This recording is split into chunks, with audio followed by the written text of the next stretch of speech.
Good morning, all students. Now we are going to start the class. Uh, uh, in our last class, we had studied about the role of chemistry and the relationship between the medicines and the pharmacy. In this class, especially, we are going to discuss about the concept of posology. It is very important topic that is related. So today I am going to discuss only and tell you only about the general posology, whereas in our I will gradually go towards the homeopathic posology. It is one of the fundamental aspects of the entire uh, study of the pharmacy. When we are concerned with the pharmacy, it is basic that we should be concerned about how the medicines has to be prepared, how the medicines has to be delivered, what should be the quantity, what should be the strength, what should be the potency. These are the basic aspects which are taken into consideration when we think about the medicines. So medicines is not the substance that you swallow simply. Even the food that you eat it according to the quantity, shape, size, and quality that is required for the life. So similarly, when we require medicines, we require a substance that has to be judged on the basis of its chemical structure, on the basis of its action that it can create, and on the basis of the quantity that it is required. So quantity, quality, and every aspect are discussed under the subject of the posology. So let us see posology. It is the law. It is the study of law of dosage. What should be the dosage? How much you have to take? Usually, the branch of the pharmacology dealing with the determinations of dosage to decide how much medicines you have to swallow, one pill, two pill, what should be there. And what is the meaning of dose? It is defined as least quantity of substance required to effect the change in the nature. So medicines is not like the food that you eat any amount. Medicines are the substance that requires to be affected in a very minimum dose. So it is how much minimum. This will be the minimum criteria. It is not the maximum criteria. How little we can give so that it can start affecting and changing our life. In Greek, posos means how much and logi means study. So it is a study on how much medicines has to be prescribed to the patient. This is the understanding for the posology. Okay, then those are quality of the drugs which can be administered to the patient to get the desired pharmacological actions. We need to have the pharmacology actions on the patient. And pharmacological action of the medicines, how medicines affecting on the body, bringing a change. The dose of drug cannot be fixed. It is never fixed because there are the various factors like the age, like the sex, and the severity of the disease. So these factors are considered when we think about the giving the quantity and the quality of the medicine. And the official dose in pharmacopoeia represents the average range of the quantity. So what is given, like in the many of the bottles, you will find that how much it is to be taken. That is the average. It is not the specific. But when we go into the patient pharmacy side, pharmaceutical prescribing, we have to judge the age, sex, severity, and everything has to be taken into consideration before we prescribe a medicine. For adult, which is administered orally within the 24 hours. It is given for the adult, but what about the child? What about the female? What about the other old people, the younger people? So we have to think like that also. So when other routes of administrations are followed, the relevant appropriate dose is given. There are different routes that the medicines are administered in our body. We take it through the mouth, we apply on our skin, then we may smell it, then it is intravenously injected in the body. So these are the various routes that the medicines are introduced into your body. So and the way it is introduced, we have to think about the dosage also, how much is to be inhaled, how much to be applied on the body, how much to be swallowed through the mouth, and how much to be administered through the injections. So these are the aspects of the quantity of the dosage. Then the factor influencing the dosage are, there are different factors like age, sex, body weight, route of administration, time of administration. Then when you are prescribing, then environmental factor, emotional factor, presence of the disease, accumulations, addictive effect. Addictive means ki the patient may be addicted to the alcohol, tobacco, like that. Then synergism, the equality. Then antagonism, that means ki how much it is different from the body understandings. And then it's idiosyncrasy, means that sensitiveness. And the 14th point, the next point is tolerance, how much the patient can tolerance. And then tachyphylaxia and metabolic disturbance. So these are the factors which influence the dosing of the medicines. When we consider a patient, we have to think all these factors to decide that what should be the quantity of the dose has to be prescribed to the patients. Okay. Then age.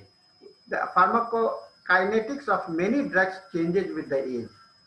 Like a newborn, the pediatrics, newborn and the teachings are done under the pediatrics, and abnormally sensitive to certain drugs because of the immature state of their hepatic and renal functions, by which drugs are inactivated and eliminated from the body. So in the children, everything are very sensitive. They are not mature. So we have to think how much small quantity to that. And if it is intolerable, then what will happen? It will not be functional and it will be eliminated without affecting the body. Then failure to detoxify and eliminate drug results in their accumulation in the tissue to the toxic level. Suppose medicines is not eliminated, it is not thrown outside the body, and it gets accumulated in the body. What will happen? It will create the toxicity, it will have the poisonous effect in the body. Likewise, adult patients are more sensitive to some drugs. Some patients are sensitive to the sulfur drug, some patients are sensitive to the atropine. So many sensitivity are there. So drug reactions are there. Then hypnotic patients are there. So confusion states, that is to be discussed. So the age factor are very important factor for deciding the dosage of the patients. Now the sex. Women do not always respond to the action of the drug in the same manner it does to the man. A special care should be taken when drug is administered during the menstruation, pregnancy, and the lactation. So women have the different phases of the life, like the menstrual cycles, the pregnancy, the lactations. So in them, we have to think that when we are so then strong purgatives should be avoided during the menstruations.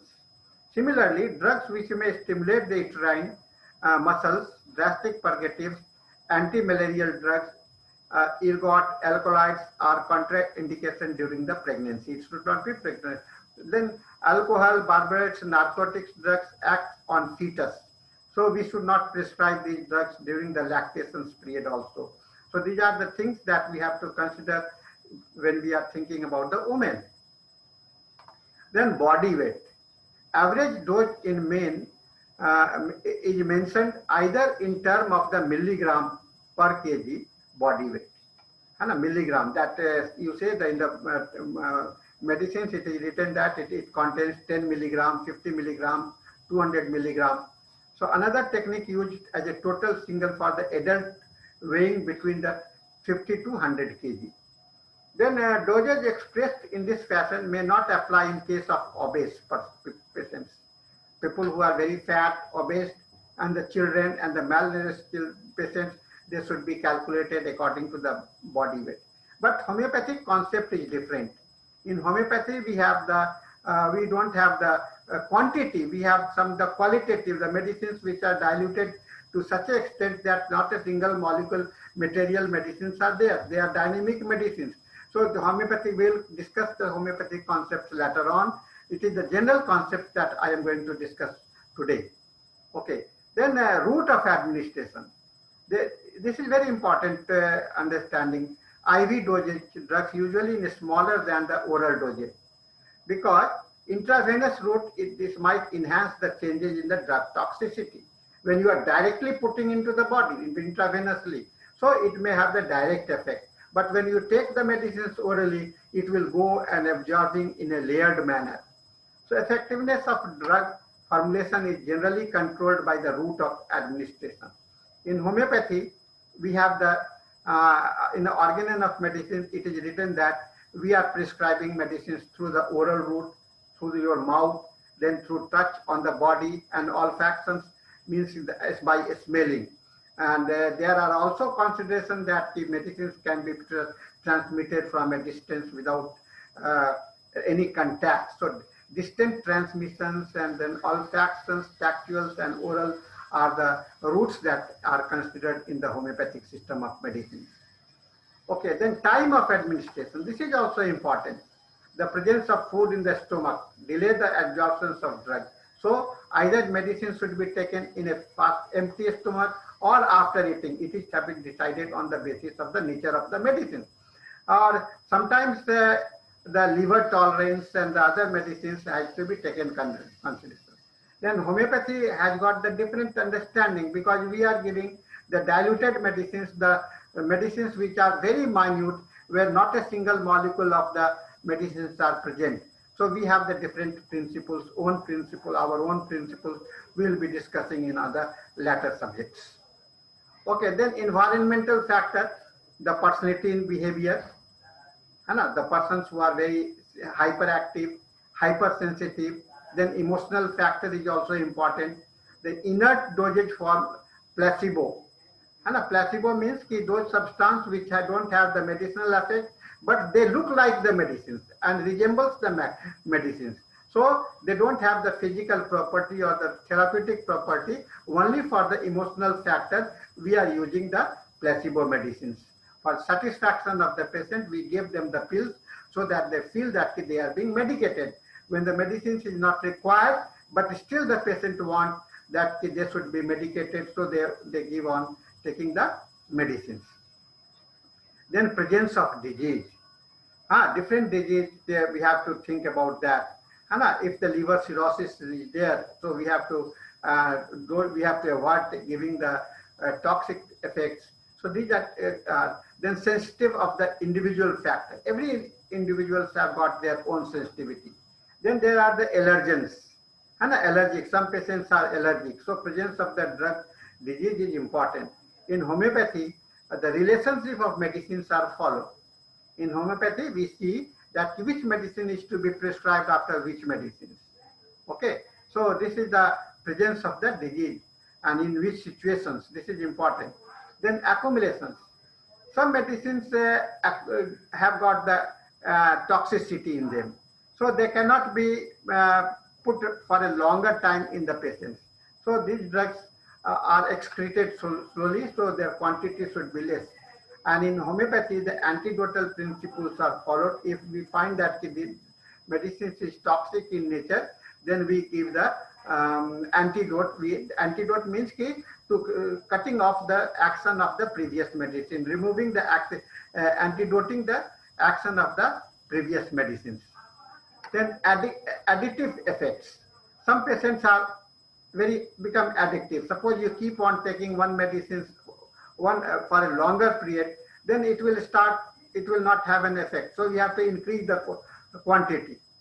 Then synergism is also important. Synergism means having the relationship, the quality, the combinations, 2 drugs when you are giving, 3 drugs when you are giving. So whether both the medicines have got the good relationship or not.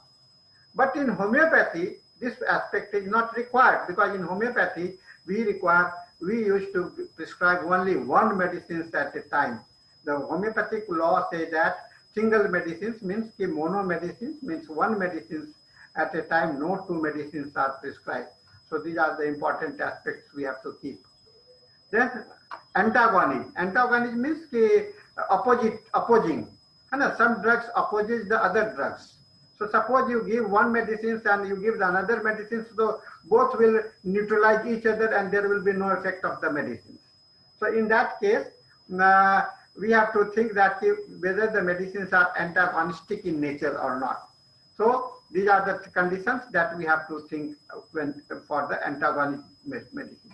Then idiosyncrasy, it is hypersensitivity. It is also known as the allergy. There are the patients who are very sensitive to the drugs. Whatever you give, it starts acting on them. So we have to be careful. The smallest quantity that is required, and how much we should produce the severe effects of the toxin. Then tolerance. Tolerance is another important factor. Everyone don't tolerate the medicines in an equal, same manner.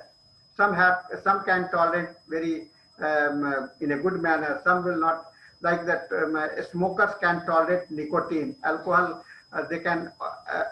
The people who are taking alcohol, they can tolerate the alcohol. So the drug tolerance, the true tolerance, which is produced by oral perinatal administration of the drug. And pseudo tolerance means which is produced only to the oral route of the administrations. Okay. Then tachyphylexia.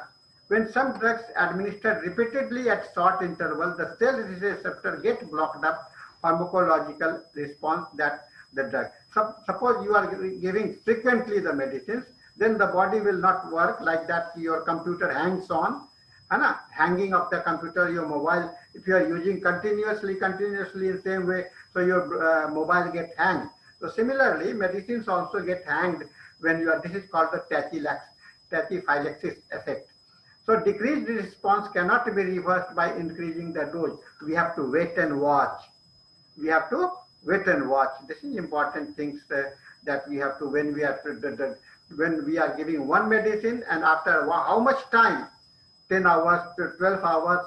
So repetitions, the duration is important to avoid the tachyphylaxis states. Then metabolic disturbance. Like that, we have the several metabolites in our body. Okay. So they have the physiological effects. So this needs to be understood properly. So what will be the metabolic effect in our body? Then dosage of a drug given in the pharmacopoeia represents the average maximum quantity. Average. Okay. It everywhere in the pharmacopoeia, in the medicines literature, or in the Metria Medica, you will find, or in the pharmacy, the dosage are written. But this is the maximum quantity which is to be administered in the 12 hours. So dosage are also calculated proportionate to the age, body weight, and surface area of the patient. We have to keep these things in mind. Okay. Then dosage are proportionate to the age. We have just discussed like that. So Young formula, Fried formula, Dilling formula, so many Cowling formula are there. The formula used for calculating the dose children is the 12 years age dosage for the child is equal to into the adult dosage and that plus 12. So homeopathy have its own principles. Dilling formula. This formula is used for calculating the dose in the children between 4 to 20 years. The formula is considered better because it is easier to quick to calculate. And calculation method is like this. Age in the dose for children is equal to into the age adult dose 20, and next is the Fried formula. This formula is used for calculating the dose of the infant, the newly born baby up to 2 years. And here the same formula is applied. And only you have to, this is the formula there. Then Cowling formula, it is age at next birthday in years. Dosage of the child into the dosage, adult dosage 24. Okay, then adult dose means in 24 hours. That medicine proportionate to the body weight. Clark formula is used to calculate the dose of the body and weight of the body weight and child weight in kg dose for the child and into adult age into the 70. So this is called, so several formula are there. It is basically not related to our homeopathic system of the medicines. It is the general posology principles. That's why we are, but you have to be aware, because when the patient will come to you, you have to see that whether it is a drug abuse, it is a quantity abuse, what it abuse there. So for your understanding purpose, this pharmaceutical process is very important. Okay, dose is proportionate to the surface area of the body. In this method, dose is calculated according to the surface area.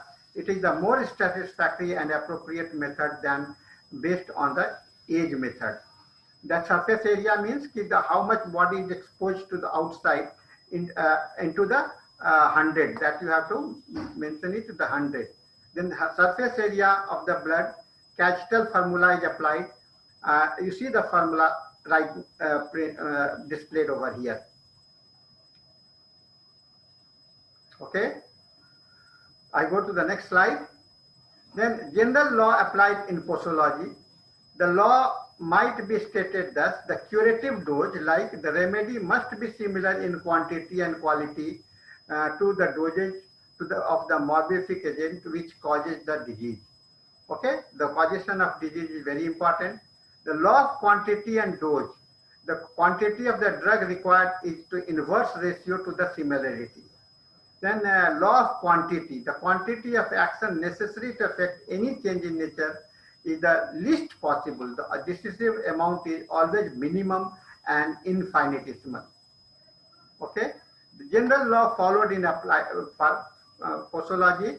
The law of quality. What is the quality of the medicines? The quality of homeopathic medicines is determined by its quality and inverse ratio.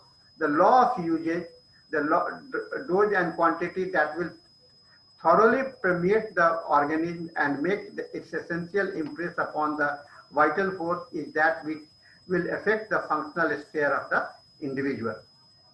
Okay. Then law of repetitions is also there for proving how much time we have to apply, and then law of repetition for the cure. So for the proving purpose, we have the different repetitions, and for the curative therapeutic purpose, we have the different purpose. So never repeat your remedy as long as it continues to act. Then type of dosage, we have the physiological dosage, which is given in the form of the quantity. So this is called the predetermined effects. This is called physiological dosage of the belladonna, sufficient to produce the dilations of the pupil. That amount which can, the physiological dose means that amount which can produce some change in the body. Okay, like if you give the belladonna and if you dilate your pupil or dryness of the mucous membrane will start, that is called the physiological dosage. Then pathological dosage, that can change in the pathology, entire body, biochemical changes and biophysics changes. Then toxic dosage is known as the which can have a harmful effect on the body, and lethal dosage means which can lead to the death. According to the Stuart clause, minimum dose is a dose which is not capable of producing symptoms when used therapeutically. So minimum dose is which is not capable of producing symptoms when used therapeutically. Minimum dose is also known as infinitesimal dose. Infinitesimal, beyond the molecules. So therapeutic dose means required to effect cure or palliations. The quantity required to effect cure or palliation. Then minimum dose means which is otherwise known as sub-physiological or homeopathic dose, can be defined as the quantity of medicines required to produce a scarcely perceptible homeopathic aggravations. Okay, so homeopathic posology is the study of infinitesimal dosage. In homeopathy, what we do, we dilute the medicines, we dilute them to such an extent that not a single molecules are there. So they are called the application of infinite. And it is here also we study the repetition of the dosage, how much we study. So these are the understandings that we have about the posology. This is the basic of the posology. We will go into the homeopathic posology later on, and we will keep learning about this. So with this, I thank you all for listening me properly. If you have any questions, you can write to me on my email, or you can have a WhatsApp message on my mobile number 9431020622. Okay, so these are the things that I have tried to explain to you today.